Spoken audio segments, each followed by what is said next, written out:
Assalamualaikum warahmatullahi wabarakatuh. Alhamdulillahi rabbil alamin.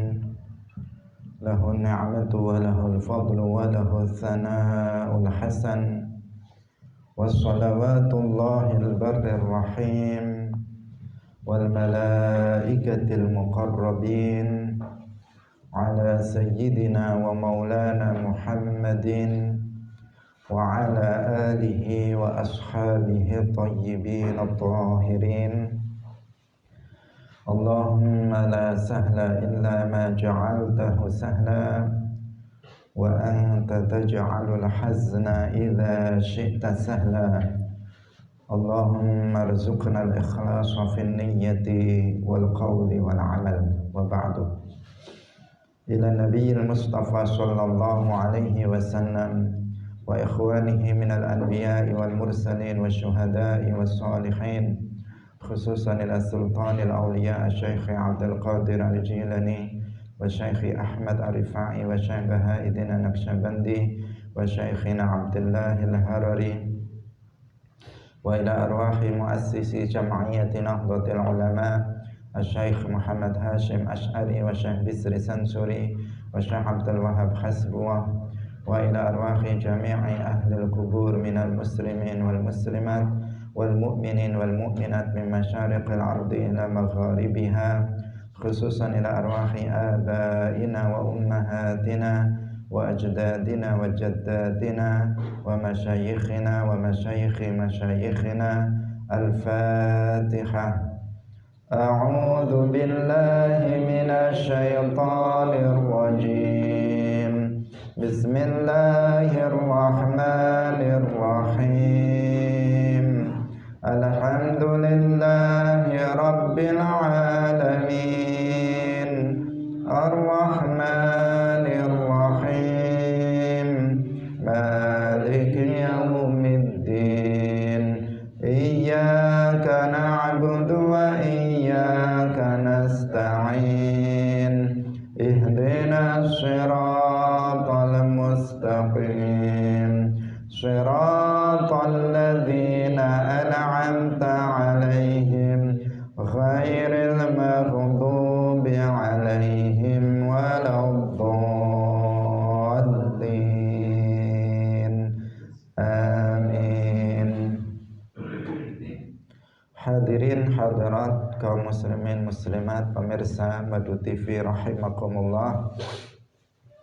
Alhamdulillah, puji syukur marilah kita sampaikan kepada Allah Subhanahu wa ta'ala. Pagi hari ini Allah Subhanahu wa ta'ala melimpahkan nikmat-nikmatnya kepada kita semuanya, khususnya nikmat iman, nikmat Islam, nikmat taufik, sehingga dengan nikmat-nikmat tersebut kita hadir dalam majelis ilmu pagi hari ini. Semoga keberadaan kita pada pagi hari ini dalam majelis ilmu ini mendapatkan keberkahan dan kemanfaatan fid dunya wal akhirah. Amin ya rabbal alamin.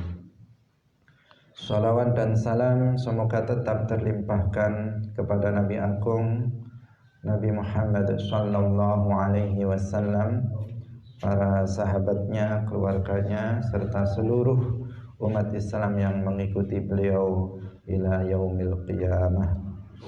Hadirin hadirat rahimakumullah, mari kita mengikhlaskan niat kita lillahi ta'ala. Mulai pagi hari ini insyaallah kita akan mulai membaca kitab Matan Abi Syuja' Al-Musamma, yang dikenal dengan Matan Abi Syuja'. Nama aslinya kitabnya adalah Matan Al-Ghayah atau Matan At-Taqrib atau Matnul Ghayah wa Taqrib, karya Al-Qadhi Abu Syuja' Ahmad bin Husain ibn Ahmad Al-Asfahani rahimahullahu ta'ala. Kitab ini adalah kitab yang membahas tentang fikih. Jadi kitab fikih, kitab mukhtasar dalam fikih. Seperti yang kita sampaikan kemarin, pengajian kita fokus pada kitab-kitab dasar, baik dalam akidah sudah kita baca sebelumnya, yaitu kita membaca kitab Aqidatul Awam.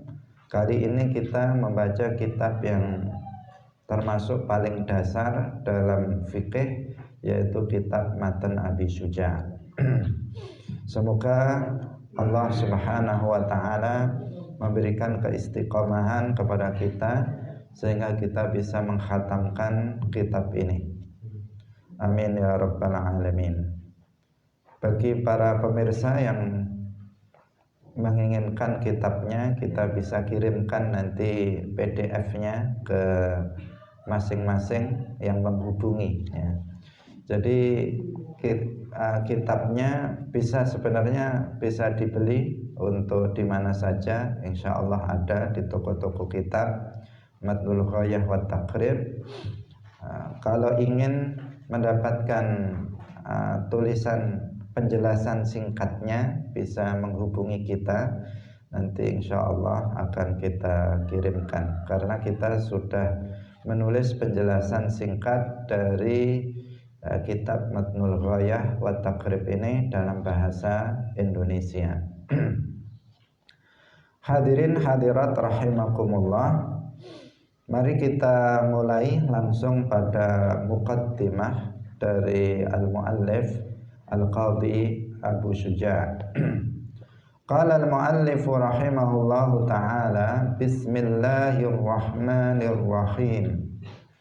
Bismillahi kelawan nyebut asmane Allah, ngarang sapa ingsun kelawan nyebut asmane Allah. Ar-Rahmani kang akeh welase, kang akeh rahmate maring wong mukmin lan kafir ing dalem donya, lan ing wong kang mukmin ing dalem akhirat. Ar-Rahimi turzat kang akeh welase utai rahmate maring wong kang mukmin. Alhamdu muqaddimatun utawi iki iku muqaddimah. Alhamdu utawi sekabehane puji iku lillahi kedue Allah, Rabbil alamina kang mengerani alam kabeh. Bisa dibuka langsung halaman 10. Hadirin hadirat rahimakumullah, sebelum kita membahas tentang muqaddimah ini, kita rinci sedikit demi sedikit. Pagi hari ini kita membahas bagian paling awal dalam kitab Matan Abi Syuja' ini, yaitu muallif memulai karangannya ini dengan membaca basmalah dan hamdalah. Namun sebelumnya perlu kita memperkenalkan profil sedikit tentang pengarang atau muallif dari kitab ini, yaitu Al-Qadhi Abi Syuja'. Dari pengarang kitab ini yang tadi kita sebut Matnul Ghayah wa Taqrib atau Matan Abi Syuja', matannya Fathul Qarib. Mungkin setiap kita mengetahui kitab Fathul Qarib, terkenal dengan Fathul Qarib Al-Mujib, maka ini adalah matannya, matan dari kitab tersebut. Pengarangnya adalah Asy-Syaikh Abu Syuja' Ahmad ibn Husain ibn Ahmad Al-Asfahani. Jadi Al-Asfahani itu nisbat kepada sebuah kota di Iran yang bernama Asfahan atau Isfahan. Ada yang membacanya Asfahan atau Isfahan. Itu sebuah kota yang ada di negara Iran sana sekarang. Berarti beliau berasal dari daerah Iran. Memang dari Iran itu banyak para ulama yang lahir di sana, para ulama besar.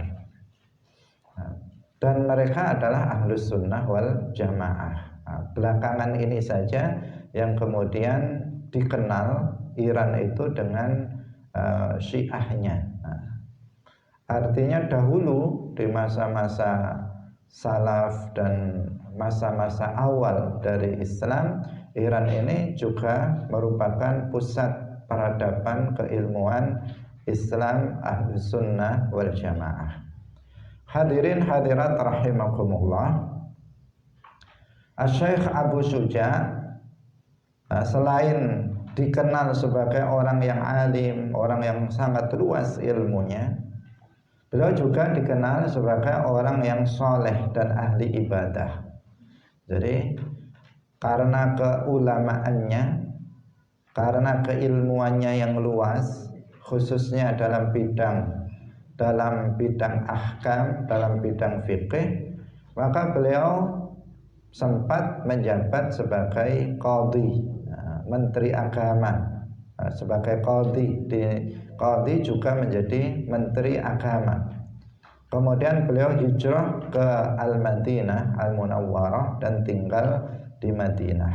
Nah, ini tentang beliau, Al-Qadhi Abu Syuja. Al-Qadhi dahulu itu bukan orang biasa. Orang yang mendapatkan jabatan qadhi itu tidak seperti zaman sekarang. Nah, pokoknya alumni atau gelarnya S1, sarjana hukum misalnya, sarjana syariah, maka bisa menjadi seorang hakim, bisa menjadi seorang qadhi, bisa menjadi seorang kepala KUA pada zaman sekarang. Yang dilihat adalah kertas ijazahnya. Tetapi kalau dahulu untuk menjadi seorang qadhi itu bukan main-main. Bahkan di Indonesia sendiri di awal-awal Kementerian Agama, seorang kepala KUA itu pasti bisa membaca kitab kuning dengan lancar. Mereka adalah ulama setempat. Itu pada masa dahulu. Tetapi sekarang sudah tidak seperti itu lagi. Nah, meskipun itu sangat disayangkan, sangat disayangkan.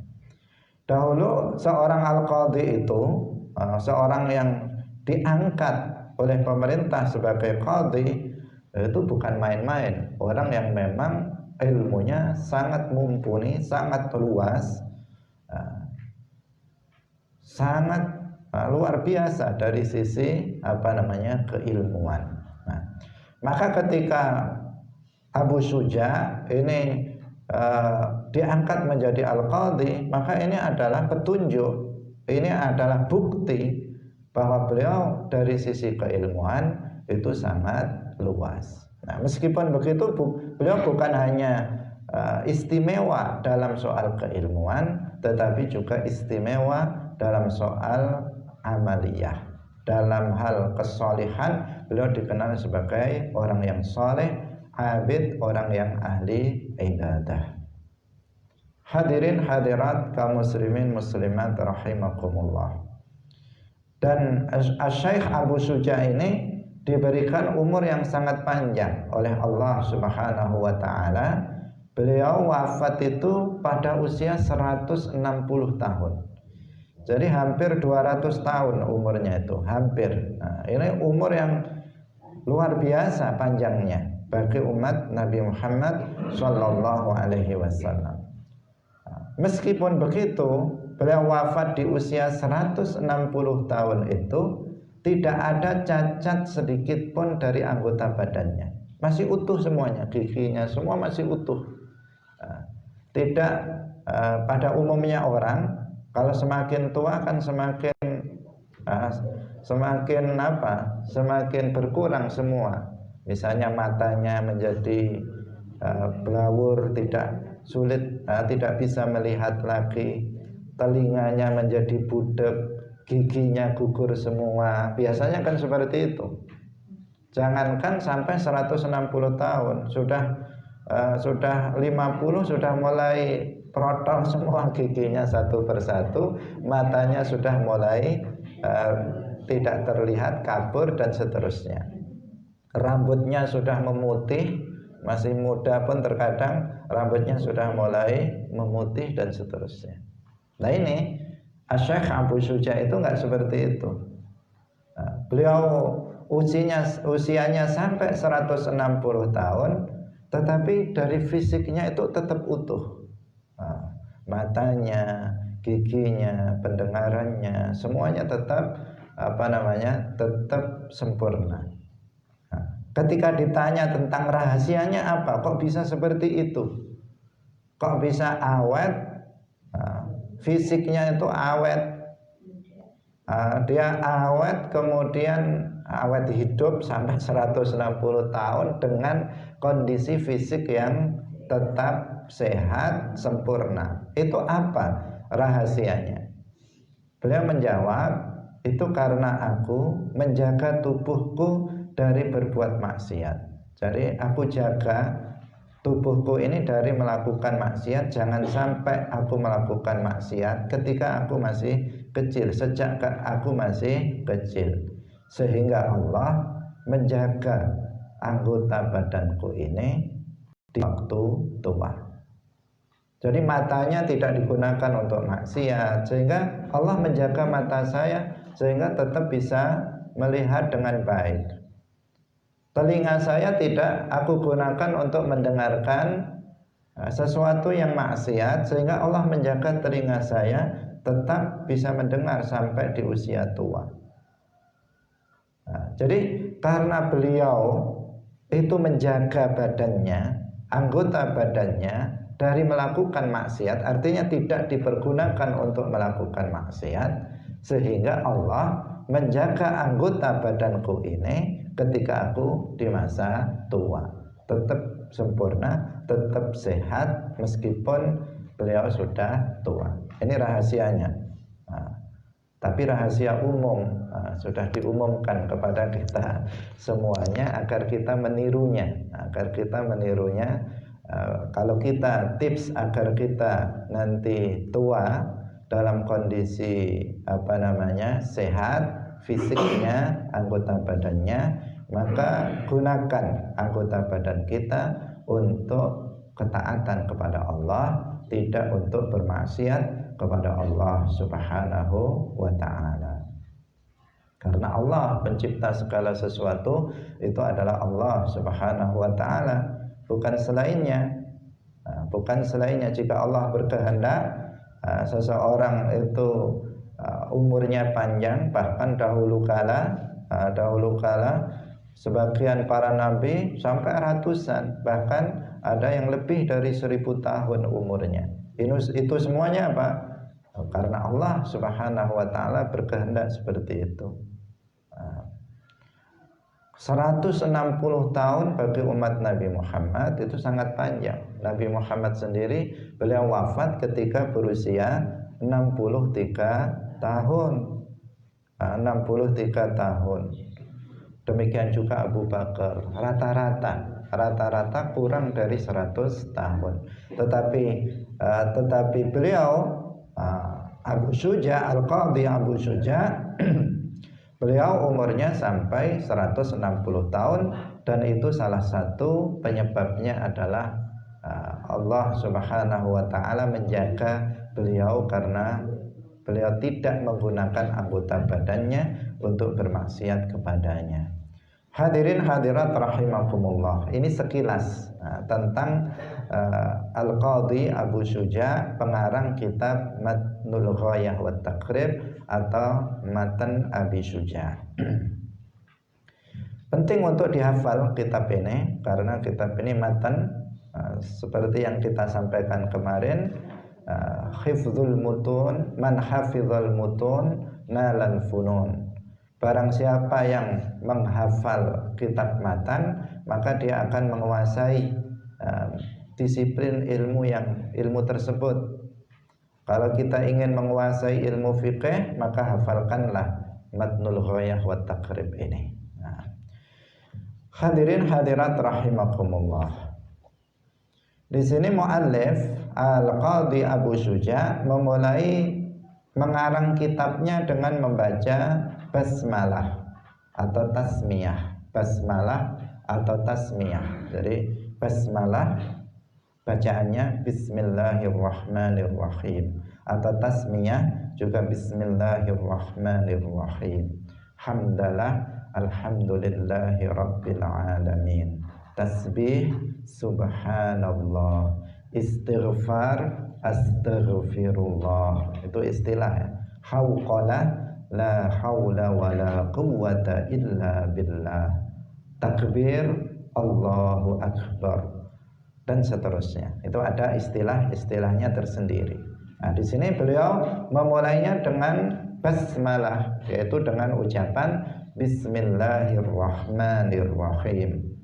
Nah, semua pengarang kitab, para ulama muallifin yang mengarang kitab itu hampir seluruhnya memulai karangan kitabnya dengan membaca Bismillahirrahmanirrahim, dengan membaca basmalah. Kenapa begitu? Yang pertama karena mengikuti Al-Quran. Al-Quran, setiap surat dalam Al-Quran itu pasti dimulai dengan basmalah, kecuali satu surat, yaitu surat At-Taubah. Yang lain semuanya diawali dengan basmalah. Dan Al-Quran itu dimulai dengan suratul Fatihah, yang mana suratul Fatihah ayat nomor 1-nya itu adalah Bismillahirrahmanirrahim. Dalam mazhab Syafi'i, basmalah itu adalah ayat pertama dalam surat Al-Fatihah. Bukan Alhamdulillahi Rabbil Alamin, itu yang pertama, tetapi ayat yang pertama adalah Bismillahirrahmanirrahim, baru kemudian Alhamdulillahi Rabbil Alamin, ayat yang kedua. Jadi Al-Quran dimulai dari basmalah, kemudian hamdalah. Maka para ulama ketika mengarang kitab, mereka juga memulainya dengan basmalah dan hamdalah. Nah, selain itu juga mengikuti sabda Rasulullah Sallallahu Alaihi Wasallam. Beliau bersabda, kullu amrin dzibalin la yubda'u fihi bi bismillahi fahuwa aqta'u. Ada beberapa riwayat tentang ini. Yang maknanya setiap perkara mulia yang tidak dimulai dengan menyebut nama Allah, maka kurang keberkahannya. Fahuwa aqta' itu artinya qalilul barakah, keberkahannya sedikit. Jadi kalau kita melakukan suatu perbuatan yang baik, kemudian tidak kita mulai dengan basmalah, maka barokahnya ada, tetapi barokahnya sedikit. Berbeda kalau kita kemudian memulainya dengan membaca basmalah, maka pahalanya atau keberkahannya, kebaikannya itu semakin banyak. Bukan hanya bukan hanya dalam amalan-amalan yang sifatnya wajib atau sunnah, tetapi perkara yang mubah pun kalau kemudian kita awali dengan membaca basmalah, maka itu akan menambah keberkahan. Akan makan, baca basmalah. Akan minum, baca basmalah. Akan membaca, baca basmalah. Akan berjalan, membaca basmalah, dan seterusnya. Maka itu akan menambah keberkahan dari amalan yang kita lakukan tersebut. Nah, hadirin hadirat rahimakumullah, selain bahwa basmalah ini adalah bagian dari zikrullah, kita berzikir kepada Allah Subhanahu wa taala dengan menyebut nama Allah Subhanahu wa taala. Bismillahi, di sini jar majrur, ada huruf ba yang merupakan harfu jar, kemudian ismillahi al-ismul majrur, di sini jar dan majrur. Ketika ada jar majrur, maka di sini pasti ada ta'alluqnya. Enggak berdiri sendiri. Jar majrur itu tidak berdiri sendiri. Pasti ada hubungan dengan fi'il atau isim yang sebelumnya. Dan ada kalanya itu ada, artinya ada tidak dibuang, dan ada kalanya fi'il atau isim yang terkait atau berhubungan dengan jar majrur itu dibuang. Misalnya saya mengatakan zahabtu ila suq, ada kata-kata ila suqi. Nah, itu berkaitan apa? Dengan zahabtu. Kalau misalnya saya bertanya kepada kamu ila aina zahabta misalnya, kemudian saya langsung menjawab ila suq. Nah, ila suq, enggak ada kata-kata zahabtu. Itu pasti ada ta'alluqnya yang dibuang, yaitu kata-kata zahabtu ila suq. Nah, ada kata-kata itu. Bisa berupa isim, bisa berupa fi'il, bisa umum, bisa khusus. Hadirin rahimakumullah. Nah, ketika muallif itu mengatakan di awal tiba-tiba Bismillahirrahmanirrahim, diawali jar dan majrur, pasti di situ sebelumnya ada isim atau fi'il yang dibuang, yang berkaitan dengan jar majrur itu, karena jar majrur itu tidak berdiri sendiri. Nah, tidak ujuk-ujuk dengan menyebut nama Allah, tetapi ada ta'alluq yang dihilangkan. Nah, maka di sini para ulama menjelaskannya dengan panjang lebar. Nah, di antaranya bahwa yang dibuang di situ adalah kata misalnya usannifu, aku mengarang. Nah, jadi mu'allif mengatakan Bismillahirrahmanirrahim, artinya usannifu atau uallifu Bismillahirrahmanirrahim.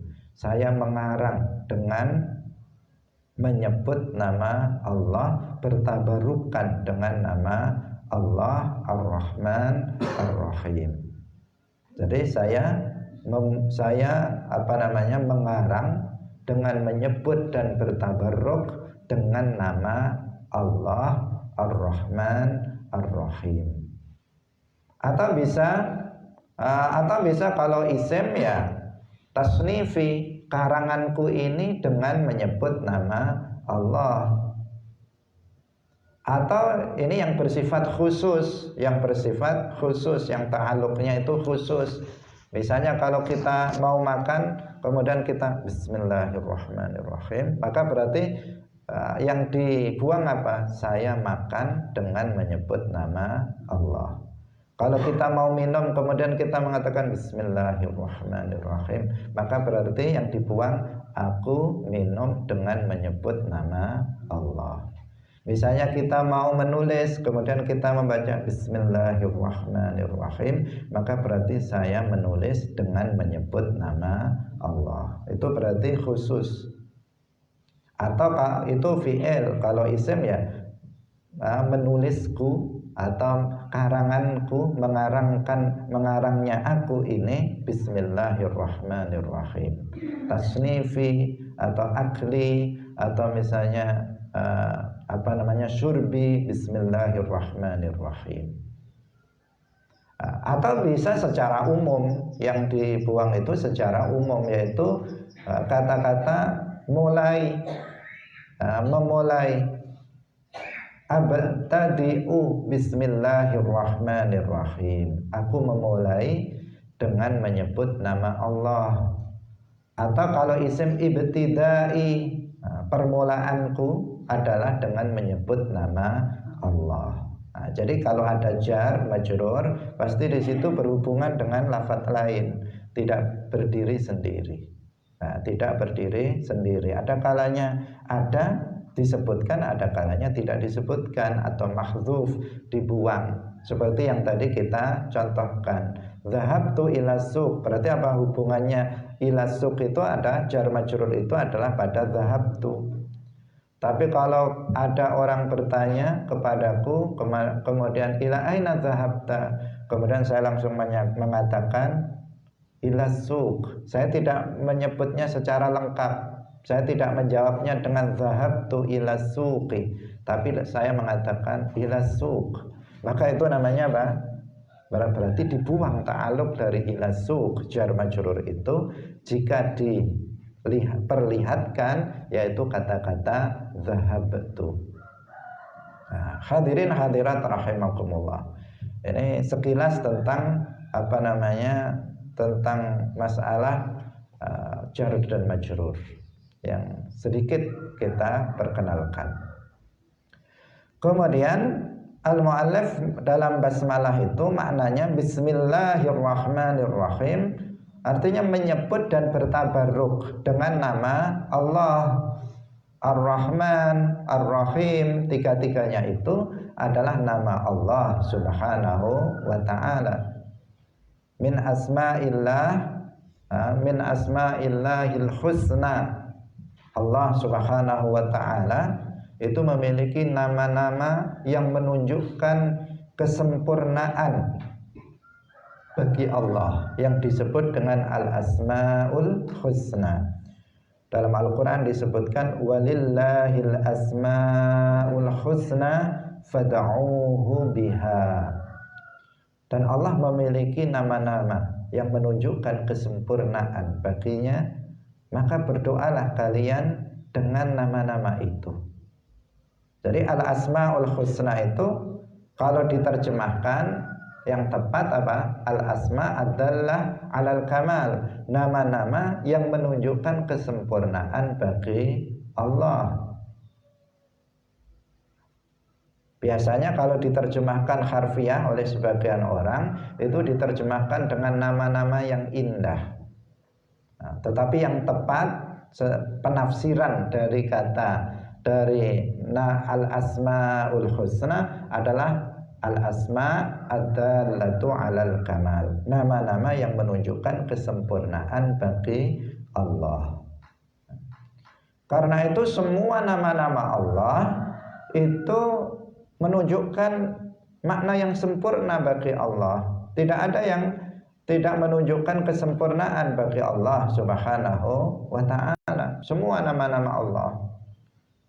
Karena itu kita harus mewaspadai orang-orang yang menerjemahkan al-asma'ul husna dengan sesuatu yang tidak layak bagi Allah Subhanahu wa ta'ala. Karena itu nanti menjadi sebuah bentuk sebuah bentuk ilhad terhadap nama-nama Allah Subhanahu wa ta'ala. Al-asma'ul husna. Hadirin hadirat rahimakumullah. Fad'uuhu biha. Kita dianjurkan dalam berdoa itu sebelumnya menyebut al-asma'ul husna. Sebelum kita meminta kepada Allah sesuatu yang kita minta, terlebih dahulu setelah kita baca hamdalah. Kalau doa dimulai dengan hamdalah, bukan dengan basmalah. Ini kekhususan secara umum ya. Secara umum itu amalan itu dianjurkan untuk diawali dengan basmalah. Tetapi tidak semuanya. Tidak semuanya. Ada amalan-amalan tertentu, ibadah-ibadah tertentu yang tidak dimulai dengan basmalah tetapi dimulai dengan zikir yang lain. Misalnya doa. Kalau berdoa itu tidak dimulai dengan Bismillahirrahmanirrahim, tidak. Atau dimulai dengan ta'awud, misalnya a'udzubillahi minasyaitonirrajim, bismillahirrahmanirrahim. Tidak dimulai seperti itu. Tetapi dimulai langsung dengan alhamdulillahirabbil alamin. Adabnya seperti itu. Tata caranya seperti itu. Nah, dengan hamdalah, setelah membaca hamdalah, kemudian membaca sholawat.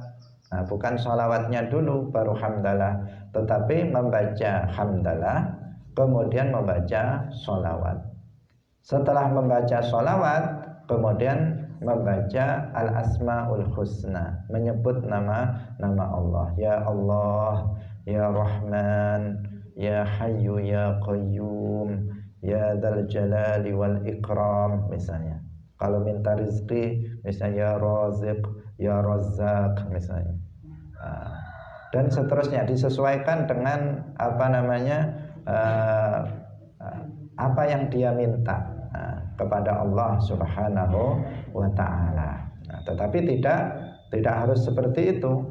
Bisa nama Allah mana saja yang kita sebut ketika kita menyebut atau ketika kita sebelum berdoa kepada Allah. Ini bagian daripada adab dalam berdoa.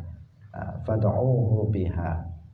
Berdoalah kalian dengan nama-nama al-husna. Hadirin hadirat rahimakumullah. Bismillahi dengan menyebut dan bertabaruk dengan nama Allah. Allah lafzul jalalah, disebut lafzul jalalah. Ketika kita mengatakan lafzul jalalah, maka itu adalah lafaz Allah. Allah adalah nama ismun lidzatil muqaddas al-mustahiqqi lil ibadah, yaitu nama bagi zat yang maha suci yang berhak untuk diibadahi. Ismun lidzati al-wajibil wujud, nama bagi zat yang pasti adanya. Yang pasti adanya, secara akal pasti adanya. Karena alam semesta ini menunjukkan bahwa Sang Pencipta itu ada, yaitu Allah Subhanahu wa ta'ala. Jadi Allah adalah nama bagi zat yang pasti adanya, yang berhak untuk diibadahi, yang disifati dengan sifat-sifat kesempurnaan, yang yaliku bihi, yang layak bagi Allah Subhanahu wa ta'ala.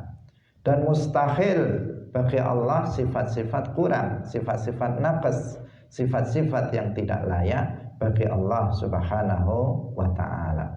Maka Allah itu semua sifat-sifatnya adalah sempurna. Semua sifat kurang yang tidak menunjukkan kesempurnaan itu mustahil bagi Allah Subhanahu wa ta'ala. Dan semua sifat makhluk adalah sifat yang kurang, sifat yang tidak layak bagi Allah Subhanahu wa ta'ala. Karenanya tidak boleh Allah Subhanahu wa ta'ala disifati dengan sifat makhluk. Al-Imam At-Tahawi As-Salafi, Abu Ja'far At-Tahawi As-Salafi, beliau lahir tahun 227 Hijriah, wafat tahun 321 Hijriah. Berarti beliau ulama salaf. Beliau mengatakan, wa man wasafallaha bima'nan min ma'anil bashari faqad kafara.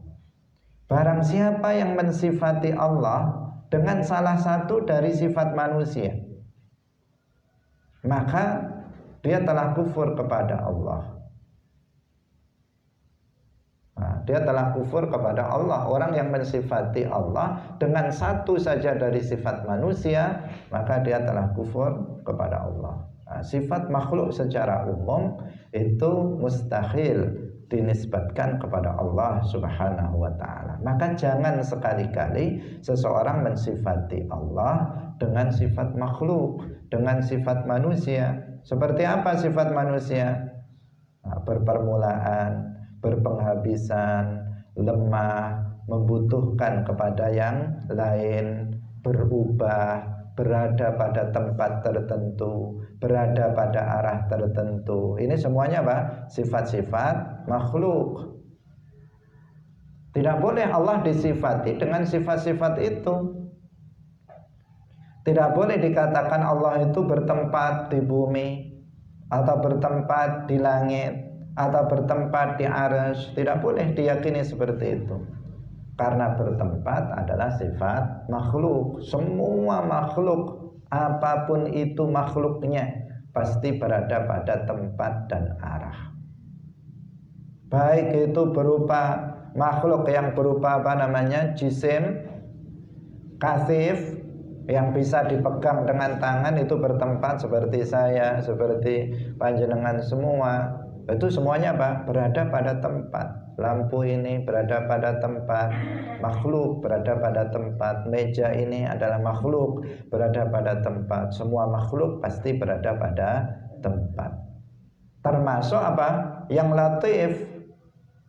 Yang latif itu yang tidak bisa dipegang dengan tangan, seperti cahaya ini. Di sini di ruangan ini ada cahaya, tetapi kita nggak bisa memegangnya.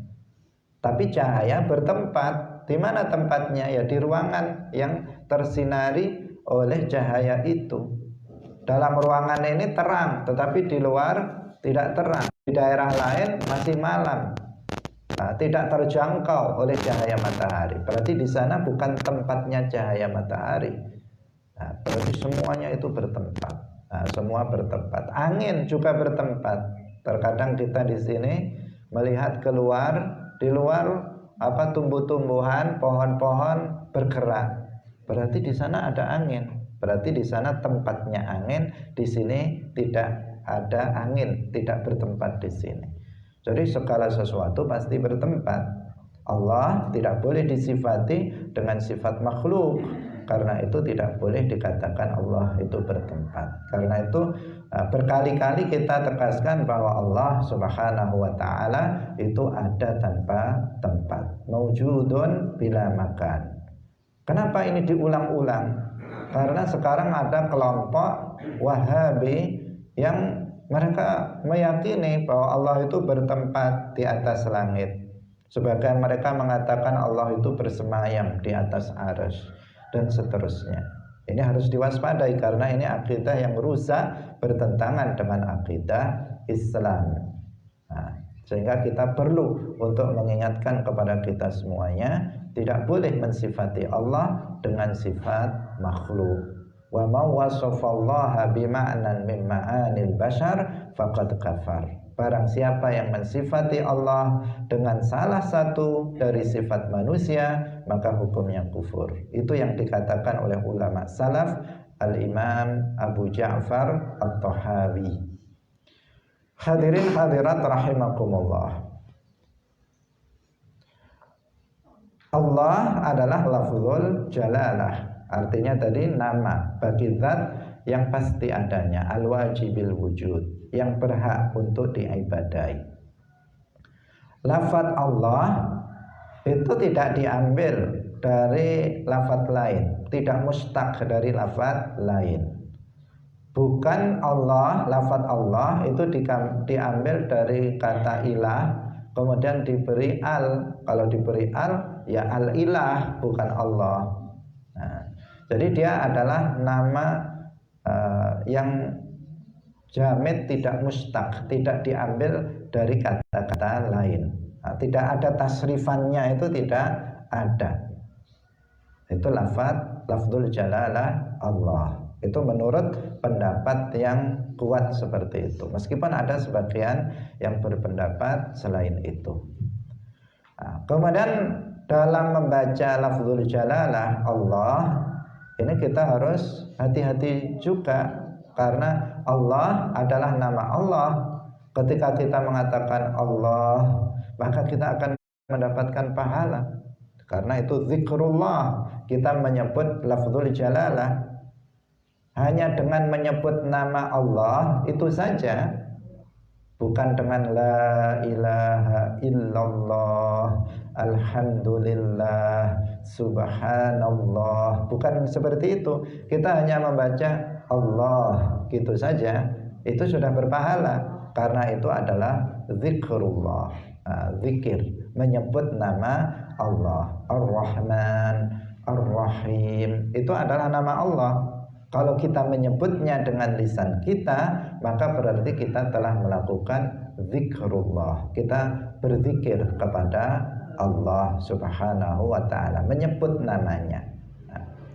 Karena menyebut nama Allah itu adalah zikrullah. Bahkan zikrullah itu ya terjemahan dari menyebut nama Allah. Maka kita harus perhatikan tata cara membacanya. Ini selalu kita ingatkan karena sangat eman kalau ada seseorang menyebut nama Allah kemudian keliru sehingga dia tidak mendapatkan pahalanya. Sehingga perlu untuk senantiasa kita ingatkan. Jadi lamnya yang di tengah itu wajib dibaca mat, dibaca panjang, minimal 2 harokat. Tidak boleh membuang hak. Jadi yang pertama, yang panjang lamnya yang di tengah itu Allah. Allah itu panjang di tengah, bukan Allah. Bukan seperti itu, tetapi Allah. Kemudian haknya jangan hilang. Haknya dalam lafaz Allah itu jangan hilang.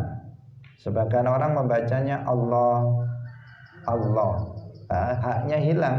Padahal di situ ada hak Allah, ada haknya. Kalau haknya hilang, seseorang membacanya, berarti dia tidak zikrullah, tidak mendapatkan pahala. Nah, harus diperhatikan di sini. Allah, A-nya pendek, yang panjang itu lamnya yang di tengah. Allah, kemudian ada haknya di akhir. Allah, jangan dibuang haknya yang berada di akhir tersebut. Kemudian lamnya jangan diganti wawu. Lamnya jangan diganti wawu. Sebagian orang mungkin karena nggak belajar, kemudian lamnya diganti wawu sehingga dia mengatakan Allah. Dia mengatakan seperti itu. Nah ini apa? Ini keliru. Jadi lamnya tetap Allah, tetap ada lamnya di situ. Nah, bukan wawu tetapi lam yang dibaca tebal, lam yang dibaca tafkhim. Hadirin hadirat rahimakumullah. Ini hal kecil tetapi sangat penting bagi kita. Ini setiap hari kita zikrullah, kita menyebut nama Allah, maka jangan keliru menyebutnya. Bukan lafzul jalalah saja yang harus benar dalam penyebutannya, termasuk juga asmaul husna yang lain, al-asmaul husna yang lain, ar-Rahman, ar-Rahim. Menyebutnya harus benar. Tidak boleh kemudian dia menggantinya atau panjang pendeknya diganti. Misalnya dia mengatakan ar-Rahman misalnya, ar-Rahim misalnya, itu tidak pas karena di situ ada matnya setelah ha, ar-Rahim, ar-Rahman setelah mem itu ada matnya di situ, memnya dimatkan, dipanjangkan. Hadirin hadirat rahimakumullah. Makharijul hurufnya juga harus tepat agar kita mendapatkan pahala dalam zikrullah. Jadi berzikir kepada Allah jika tanpa ilmu itu juga akan kosong hasilnya. Seperti yang kemarin kita sampaikan, Al-Khalifah Ar-Rasyid Umar bin Abdul Aziz mengatakan, barang siapa yang amalnya dengan tanpa ilmu, maka yang dirusaknya lebih banyak dari apa yang diperbaikinya. Seseorang berzikir sampai 1000 kali, baca tahlil 1000 kali, sampai 10.000 kali, sampai 100.000 kali, baik atau tidak? Baik. Zikrullah semakin banyak semakin baik. Karena apa? Dalam Al-Quran disebutkan bahwa kita suruh zikran katsira. Uzkurullaha dzikran katsira. Kita diperintahkan untuk berzikir dengan sebanyak-banyaknya. Kalau bisa setiap kali kita dalam kondisi apapun selalu zikrullah, Allah. Minimal kita membaca Allah, Allah subhanallah, alhamdulillah, Allahu akbar. Ketika kita sedang ketika kita sedang diam, ketika kita sedang melakukan aktivitas, di sela-sela kita melakukan aktivitas kegiatan, maka kita membacanya. Sebagian orang itu zikirnya sesuai dengan apa yang kita sukai. Semuanya suka, tetapi apa yang kita cenderungi. Misalnya sebagian sangat sering membaca basmalah, bismillah, setiap kali akan bismillah, bismillah, setiap kali dia membaca basmalah. Ada yang setiap kali dia membaca alhamdulillah, alhamdulillah, karena setiap kali dia mengingat nikmat Allah kepada kita, ya kita nggak akan lekang dari membaca alhamdulillah, alhamdulillah sehat, alhamdulillah saya di sini, alhamdulillah, selalu baca alhamdulillah, alhamdulillah. Ada seseorang yang cenderung membacanya tasbih subhanallah, karena dia setiap melihat apa yang ada di sekelilingnya itu semuanya menunjukkan kekuasaan Allah, subhanallah, subhanallah, dan begitu seterusnya. Ada sebagian orang yang istighfar selalu, astaghfirullah, Astaghfirullah. Karena yang dia ingat selalu dosa yang dia lakukan, sehingga selalu dia membaca istighfar, dan seterusnya.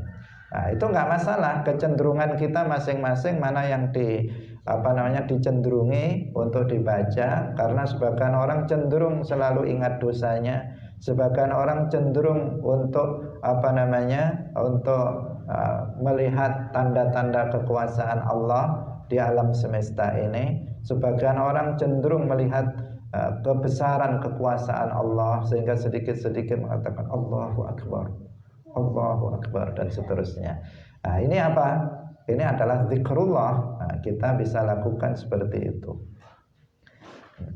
Jangan kemudian sebaiknya, meskipun ini bukan bukan sebuah kewajiban atau sesuatu yang haram jika ditinggalkan.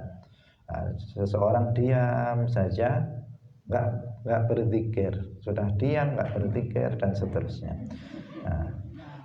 Termasuk zikrullah.